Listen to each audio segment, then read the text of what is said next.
Good morning friends, so welcome to the prelims booster session. आज का पहला topic है national security law of Hong Kong. Topic आपके international relations के लिए इंपॉर्टेंट है।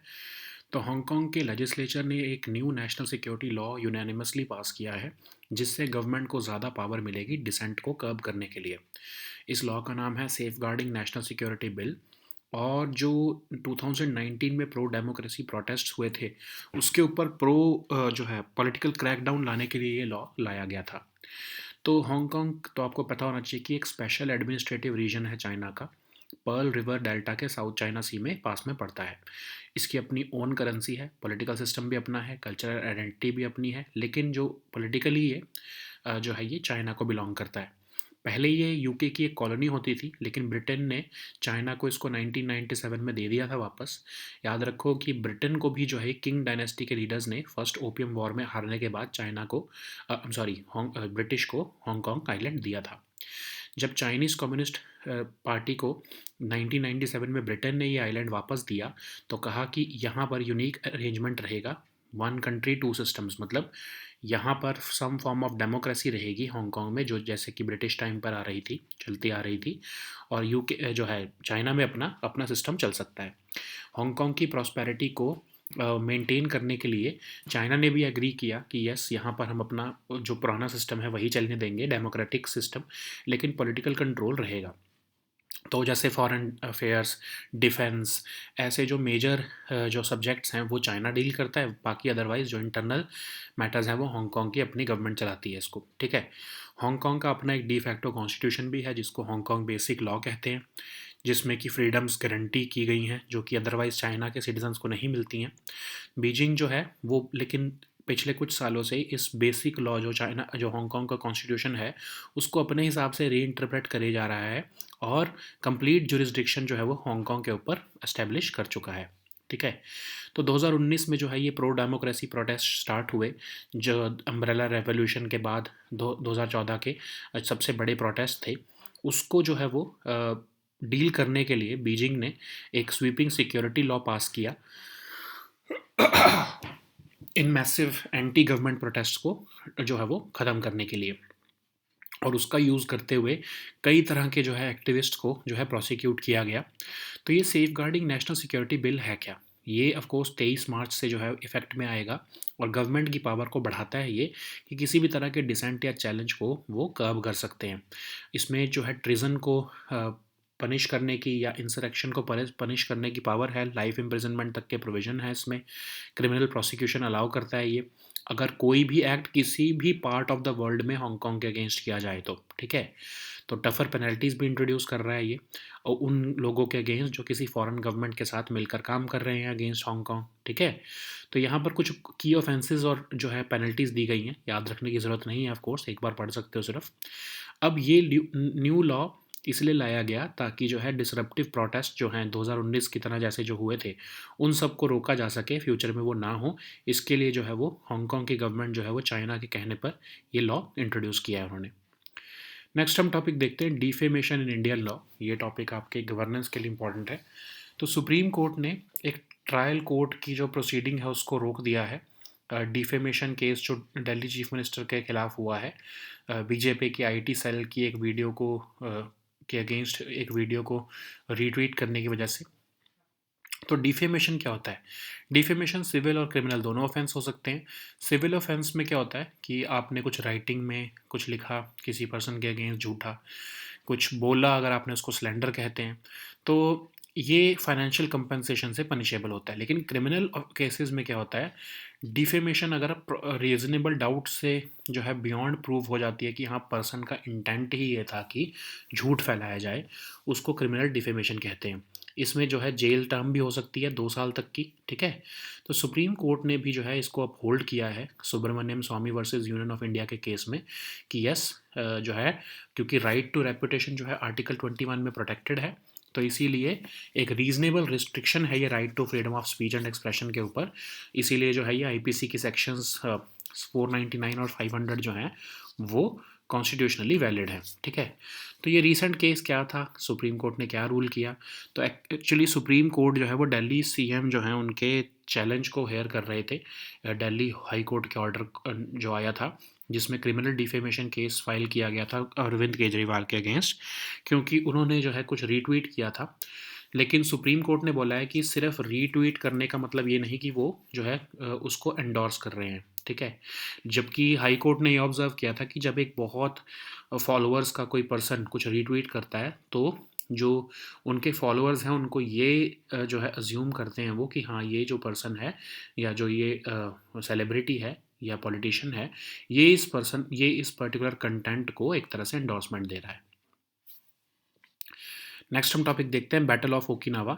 ये टॉपिक आपके इंटरनेशनल रिलेशंस के लिए इंपॉर्टेंट है। तो यूएस जो है उन्होंने 22 हिस्टोरिक आर्टिफैक्ट्स जो है वो जापान को वापस लौटा दिए हैं, जो कि बैटल ऑफ ओकिनावा में ड्यूरिंग वर्ल्ड वॉर टू उन्होंने जो है वो लिए थे।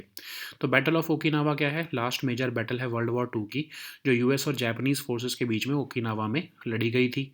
तो Okinawa largest of ryukyu island है और ये 350 मील्स दूर है मेनलैंड जापान से। तो जो Britain I am sorry US ने जो बैटल की थी उसका नाम था ऑपरेशन आइसबर्ग, और ओकिनावा में इन्वेजन किया और कई तरह के और भी ryukyus के आइलैंड्स में जो है इन्वेजन किया गया था। लेकिन बहुत ज़्यादा कैजुअलिटीज़ और ब्रूटल फाइटिंग हुई थी, तब जाकर यूएस उसको सिक्योर कर पाया था। कहा जाता है कि इसी बैटल की वजह से अमेरिका ने डिसाइड किया था कि वो हिरोशिमा और नागासाकी पर एटॉमिक बॉम्ब्स जो हैं वो गिराएंगे। नेक्स्ट हम टॉपिक देखते हैं बायो माइनिंग। इन्वायरमेंट के लिए टॉपिक इंपॉर्टेंट है। जो दिल्ली का बायो माइनिंग प्रोजेक्ट है वो अपनी डेडलाइन 2024 की उसको मिस कर देगा। तो बायो माइनिंग क्या है? एक टेक्निक है जिससे कि मेटल्स जो है वो ओर्स में से एक्सट्रैक्ट किए जा सकते हैं या फिर बाकी के सॉलिड मटेरियल्स से भी एक्सट्रैक्ट किए जा सकते हैं। माइक्रो ऑर्गेनिजम्स का यूज़ किया जाता है इसमें, बैक्टीरिया, एल्गी, फंगी या फिर प्लांट्स का। और जो साइट्स होती हैं जैसे कुछ लैंडफिल साइट्स जो कि मेटल्स द्वारा पॉल्यूटेड हैं, उसमें भी ये बायो माइनिंग की जा सकती है। तो वैल्यूएबल मेटल्स जैसे कि जो है सॉलिड मिनरल्स में अगर वो उसके साथ मिले हुए होते हैं, तो उनको एक तरह से माइन करना या फिर उनको जो है वो रिफ़ाइन करना, उसमें से ऑब्टेन करना उन मेटल्स को, उसके लिए माइक्रोब्स का इस्तेमाल किया जाता है जो कि उन मेटल्स को ऑक्सीडाइज़ कर देते हैं, और फिर वो ऑक्सीडाइज्ड मेटल्स जो है वो पानी में डिज़ोल्व हो जाते हैं, और इस प्रोसेस में जो है वो मेटल्स ईज़िली रिकवर किए जा सकते हैं एज़ कम्पेयर टू जब वो सॉलिड रॉक्स में डिज़ोल्व्ड हों, ठीक है। और एक और भी टेक्नीक होती है जिसमें कि माइक्रोब्स का इस्तेमाल करके सराउंडिंग मिनरल्स को ही अदरवाइज़ जो है वो डिज़ोल्व कर दिया जाता है या ब्रेक डाउन कर दिया जाता है। फिर जो मेटल होता है वही अकेला रह जाता है और उसको जो है वो ऑब्टेन कर लिया जाता है। तो अगर आप मेटल को डिज़ोल्व कर रहे हो तो उस प्रोसेस को कहते हैं बायो लीचिंग। अगर आप आसपास के मिनरल को जो है वो ब्रेक डाउन करके उस मेटल को ऑब्टेन कर रहे हो उसको कहते हैं बायो ऑक्सीडेशन, ठीक है। तो कौन कौन से मेटल्स करंटली बायोमाइन किए जाते हैं? तो कॉपर, यूरेनियम, निकल, गोल्ड, ये सब जो है वो बायोमाइन किए जा सकते हैं, और एक इन्वायरमेंट फ्रेंडली अल्टरनेटिव है ये, और बहुत ही कम हजार्डस वेस्ट ये प्रोड्यूस करता है, ठीक है। नेक्स्ट हम टॉपिक देखते हैं central plantation crops research institute. ये टॉपिक भी आपके इन्वायरमेंट के लिए इंपॉर्टेंट है। तो यूनियन मिनिस्टर ऑफ स्टेट जो एग्रीकल्चर और फार्मर्स वेलफेयर के हैं, उन्होंने रिसेंटली कृषि सम्मेलन जो है वो इनाग्रेट किया है, जो कि ICAR के central plantation crops research institute द्वारा ऑर्गेनाइज किया गया है। तो ये CPCRI 1970 में बना था। एग्रीकल्चर रिसर्च इंस्टीट्यूट है ये, नेशनल एग्रीकल्चर रिसर्च सिस्टम का ICAR के अंडर कासरगोड केरला में हेडक्वार्टर है। शुरू में तो ये coconut, arecanut, cocoa, cashew, oil palm और स्पाइसेस, इन सब पर रिसर्च करता था, बट बाद में जो है वो कैश्यू, ऑयल पाम और स्पाइसेस के लिए अलग बोर्ड बना दिए गए और या सब अलग इंस्टीट्यूट्स बना दिए गए। तो करंटली 2023 में इनको पैल्मीरा पाम जो है न्यू क्रॉप के ऊपर रिसर्च करने का जो है वो इनिशिएटिव या फिर जिम्मेदारी मिली है। तो इसी को ही है जो हम जो है international coconut gene bank for south Asia का भी जिम्मेदारी दी गई है, और ये जो है इंस्टीट्यूट ही हेडक्वार्टर है all India coordinated research project on palms के ऊपर भी, ठीक है। नेक्स्ट हम टॉपिक देखते हैं international partnership for hydrogen and fuel cells. ये टॉपिक इन्वायरमेंट के लिए ही इंपॉर्टेंट है। तो 41st स्टीयरिंग कमेटी जो है international partnership for hydrogen and fuel cells in the economy की, वो न्यू दिल्ली में भी स्टार्ट हुई है। तो ये 2003 में बनाई गई थी इंटरनेशनल इंटरगवर्नमेंटल पार्टनरशिप, जो कि फैसिलिटेट और एक्सेलरेट कर रही है transition to clean and efficient energy initiatives को। और ये ऑर्गेनाइज और इम्प्लीमेंट करती है इफेक्टिव, एफिशिएंट और फोकस्ड इंटरनेशनल रिसर्च हाइड्रोजन और फ्यूल सेल टेक्नोलॉजीज़ पर। तो ये एक फोरम भी बना देती है जिसमें कि इंफॉर्मेशन शेयर की जा सकती है पॉलिसीज़ और टेक्नोलॉजी स्टेटस के बारे में इन पर्टिकुलर फील्ड से। ओके, नेक्स्ट हम टॉपिक देखते हैं state of global climate report 2023। Environment के लिए टॉपिक इंपॉर्टेंट है ऑफ कोर्स ये भी। तो डब्ल्यू की जो state of global climate report 2023 वो भी ऑफ कोर्स पब्लिश हो चुकी है, जिसमें कहा गया है कि 2023 हॉटेस्ट ईयर ऑन रिकॉर्ड था। तो ये रिपोर्ट हर साल डब्ल्यू पब्लिश करता है और इस रिपोर्ट में कहा गया है कि 2023 जो है वो हॉटेस्ट ईयर ऑन रिकॉर्ड था। Global average near surface temperature जो है वो 1.45 डिग्री सेल्सियस जो है वो ज़्यादा रहा above pre industrial base line, और ये जो है ये warmest 10 year period on record भी रहा। 2023 में एक एवरेज दिन नियरली 1/3 ऑफ ग्लोबल ओशन जो है वो मरीन हीट वेव को सफ़र किया। जो ग्लेशियर्स हैं वो भी largest loss of ice on record उन्होंने सफ़र की इस साल में। और 2023 में जो रीन्यूएबल कैपेसिटी एडिशंस हैं वो 50% मोर रही 2022 से। ठीक है, तो वर्ल्ड मेट्रोलॉजिकल ऑर्गेनाइजेशन क्या है? एक स्पेशलाइज्ड एजेंसी है यूएन की, जो कि इंटरनेशनल मेट्रोलॉजिकल ऑर्गेनाइजेशन जो ना 1873 में बनाया गया था उससे ही ओरिजिनेट हुई है, लेकिन इसको 1950 में बनाया गया। जिनीवा में इसका हेडक्वार्टर है और इसकी मेंबरशिप 191 कंट्रीज़ की है। नेक्स्ट हम टॉपिक देखते हैं रिवर्स फ्लिपिंग। ये टॉपिक आपके इकोनॉमी के लिए इंपॉर्टेंट है। तो कई तरह के स्टार्टअप्स जैसे पाइन लैब्स, जेप्टो, मीशो, ये ऐसी लेटेस्ट न्यू एज कंपनीज़ हैं जो वापस इंडिया में अपना हेडक्वार्टर मूव करने को देख रही हैं। तो रिवर्स फ्लिपिंग क्या होता है? तो बेसिकली जो ओवरसीज स्टार्टअप्स होते हैं, जब जो कि असल में तो इंडिया में ऑपरेट कर रहे हैं लेकिन बाहर लिस्टेड होते हैं, जब वो इंडिया में वापस आकर इंडिया में इंडियन स्टॉक एक्सचेंज में लिस्ट होना चाहते हैं और इंडिया में अपना बेस बनाना चाहते हैं, उसको हम रिवर्स फ्लिपिंग कहते हैं। तो जनरल मोटिवेशन क्या रहती है, क्यों ऐसा करना चाहते हैं वो?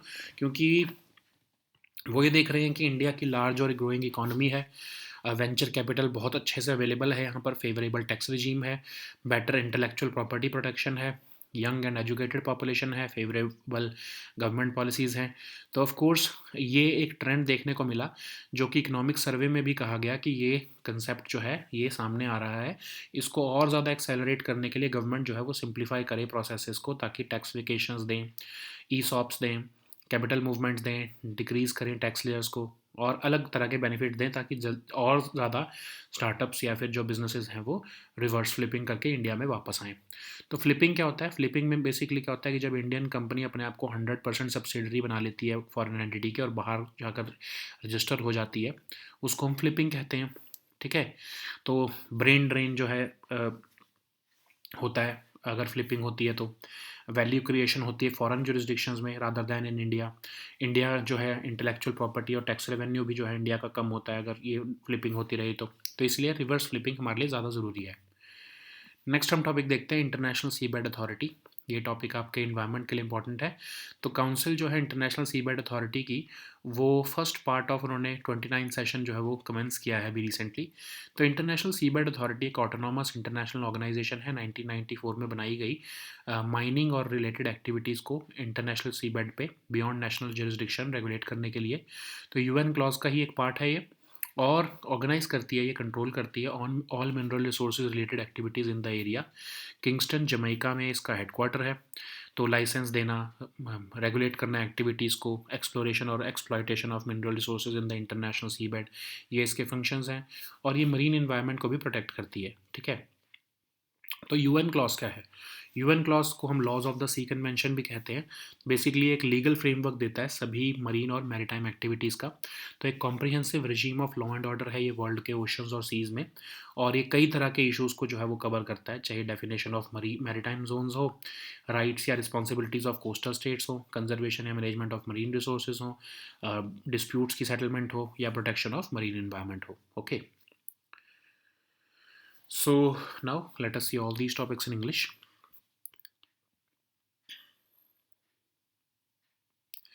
So the first topic is National Security Law of Hong Kong. This topic is important for your international relations.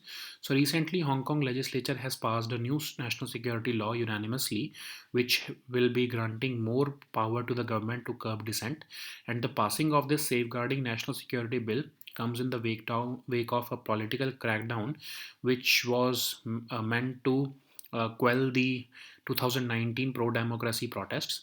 So, what is the political system of Hong Kong? So, of course, it is a special administrative region of China, and it is located to the east of Pearl River Delta in South China, and but it has its own currency, its own political system, and its cultural identity, uh, despite being a political part of China. Okay, so this city was a colony of UK until the British handed it back over to China in 1997. Remember that Qing dynasty leaders ceded Hong Kong to China to Britain in 1842 when China got defeated in the First Opium War. So at the time of handover in 1997, the Chinese Communist Party agreed that they will adhere to the unique arrangement of one country, two systems, which means that Hong Kong will be part of China, but it will have its own constitution and its own political system. Okay, so this one country, two systems means that Hong Kong maintains its de facto constitution, which is separate from that of China, and it has and its this constitution is known as Hong Kong Basic Law. So it guarantees freedoms which are unavailable to Chinese mainlanders otherwise. But in recent years, what Beijing has been doing is that they are reinterpreting this basic law, and they are having this complete jurisdiction over Hong Kong as per themselves. So what is the background of 2019 pro-democracy protests and a security law? So in 2019, a large number of people in Hong Kong wore white and they marched through the streets in one of the largest protests seen since Umbrella Revolution of 2014.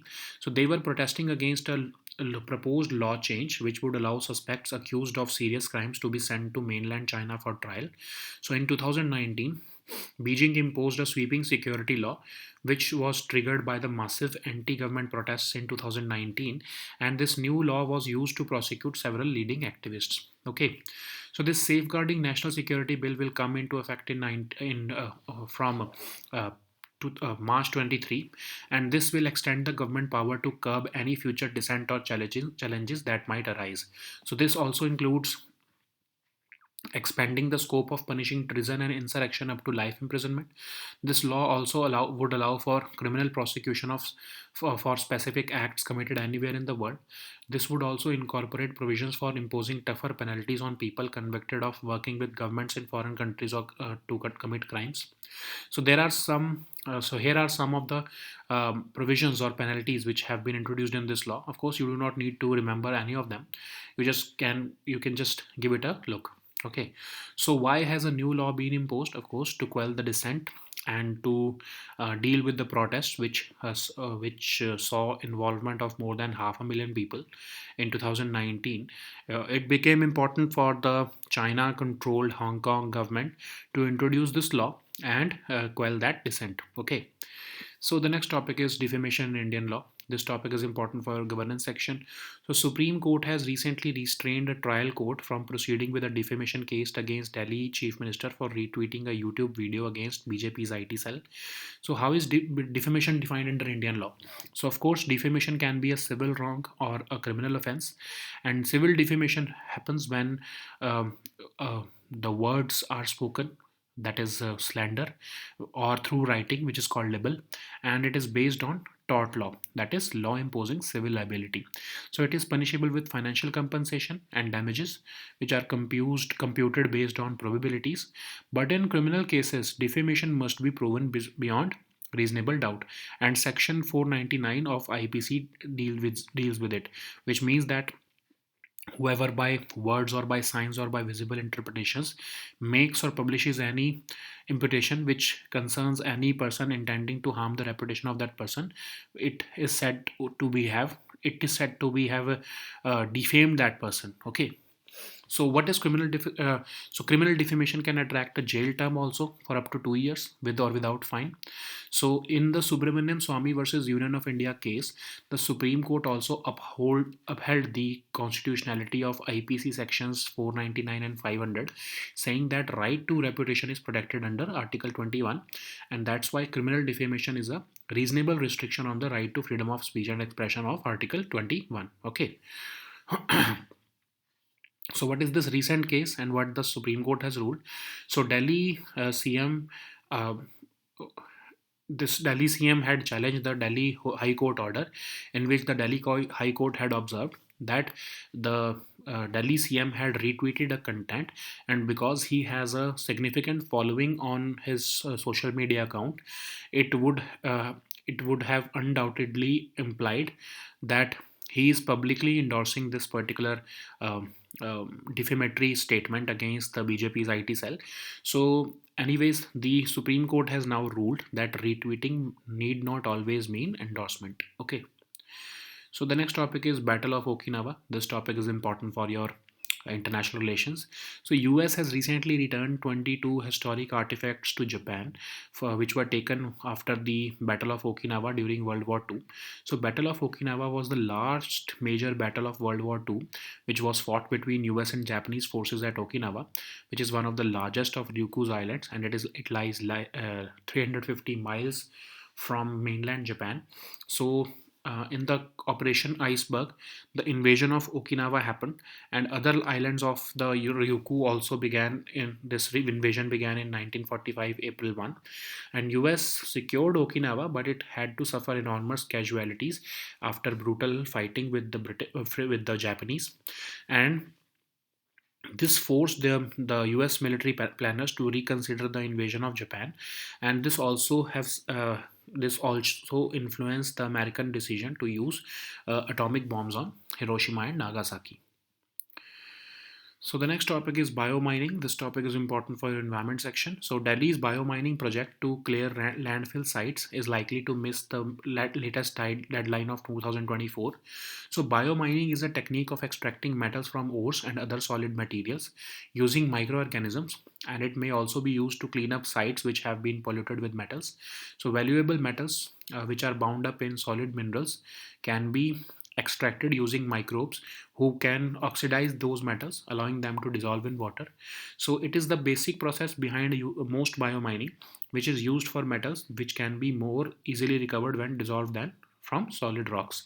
So a different biomining technique, which is also called biooxidation, can be used where microbes break down the surrounding minerals and make it easier for the metal to be recovered directly.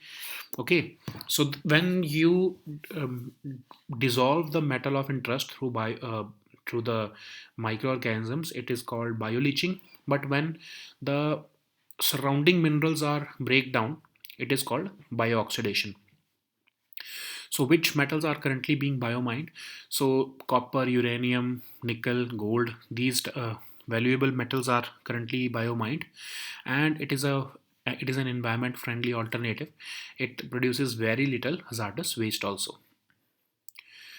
So the next topic is Central Plantation Crops Research Institute. This topic is again important for your environment section. So Union Minister of State for Agriculture and Farmers Welfare has recently inaugurated the Krishi Sammelan, which was organized by ICAR, Central Plantation Crops Research Institute. So CPCRI was established in 1970 as one of the agricultural research institutes of National Agriculture Research System under the ICAR. So its headquarters is in Kasargod, that is in Kerala, and the initial mandate was to undertake research on coconut, areca nut, cocoa, cashew, oil palm, and spices, and also the research on cashew, oil palm, and spices were later delinked from CPCRI. But in 2023, a new mandate crop, Palmyra palm, was added to this institute. This institute also holds the International Coconut Gene Bank for South Asia, and it also serves as the headquarters of All India Coordinated Research Project on Palms. So the next topic is International Partnership for Hydrogen and Fuel Cells. This topic is important for your environment section. So 41st Steering Committee meeting of International Partnership for Hydrogen and Fuel Cells in the Economy has started recently in Delhi. So this institute was established in 2003 as an international intergovernmental partnership to facilitate and accelerate the transition to clean and efficient energy. So it serves as a mechanism to organize and implement effective, efficient, and focused international research on hydrogen and fuel cell technologies. So it provides a forum for sharing information and policy on policies and technology status also. Okay. So the next topic is State of Global Climate Report 2023. This topic is important for your environment section. So as per the State of Global Climate Report, which was published recently in 2023, was found to be the most or the hottest year on record. So it's an annual report published by World Meteorological Organization.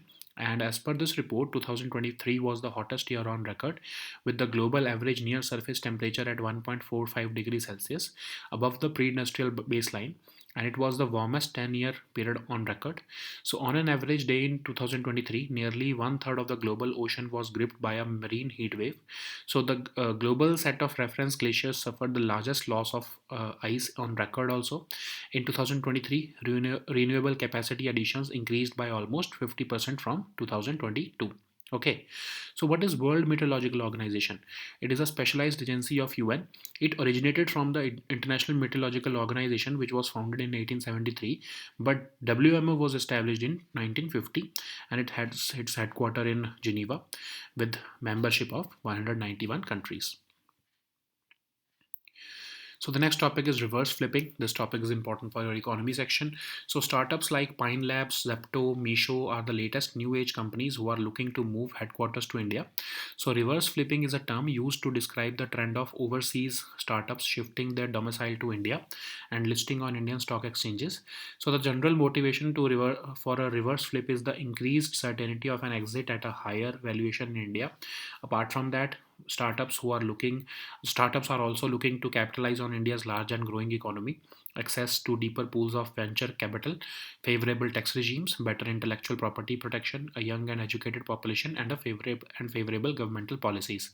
So economic survey also talked about this concept of reverse flipping and proposed certain measures to accelerate this process. So flipping is a phenomena in which an Indian company transforms itself into a 100% subsidiary of a foreign entity, and the founders and investors retain the same ownership via the foreign entity. So what's the harm of flipping to India? So of course it leads to brain drain of entrepreneurial talent from India. It results in value creation in foreign jurisdictions rather than in India, and it also results in the loss of intellectual property and tax revenue for the country. So the next topic is International Seabed Authority. This topic is important for your environment section. So the Council of International Seabed Authority has commenced the first part of its 29th session recently. So International Seabed Authority is an autonomous international organization which was established in 1994 to regulate mining and related activities in the international seabed beyond national jurisdiction. So this ISA came into existence upon the UN clause when it was formed in 1982. It organizes and controls all mineral resources related to activities in the area, which is the seabed and ocean floor and the subsoil thereof. Okay, so its headquarters is located in Kingston, that is in Jamaica, and it is responsible for granting licenses and regulating activities related to the exploration and exploitation of mineral resources in the international seabed. It ensures that the activities are carried out in a manner which protects the marine environment and promotes the equitable and efficient utilization of resources. Okay, so what is UN clause? It is also called the Laws of the Sea Convention, and it establishes a legal framework for all marine and maritime activities. It lays down a comprehensive regime of law and order in the world's oceans and seas, and it became effective in 1982, and it covers a wide range of issues including definition of maritime zones, rights and responsibilities of coastal states and flag states, conservation and management of marine resources, protection of the marine environment, and peaceful settlement of disputes. Okay, so these were our topics for today. We'll meet next time with new topics. Until then, goodbye and take care.